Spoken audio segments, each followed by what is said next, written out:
tak perlu takut untuk memilih MTun atau especially Unimap dalam apa menyediakan peluang pengajian atau pembelajaran di peringkat ijazah sarjana muda maupun diploma. Siapa-siapa yang berminat, yang very orang kata problem solver, dia pendekatan and very strong at hands on technical.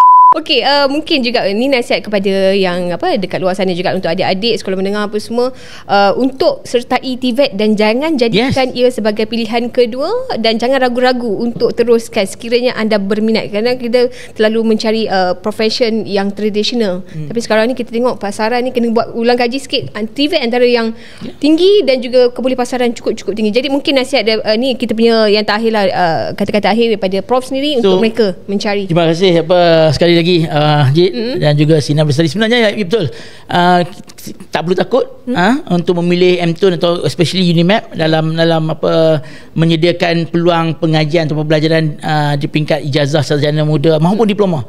Sebab diploma kita ada diploma 7 program diploma.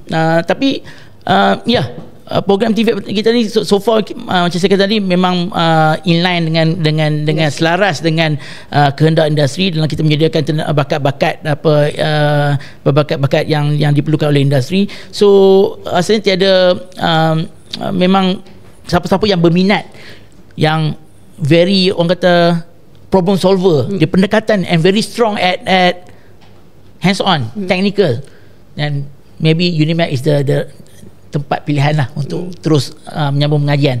So jangan takut.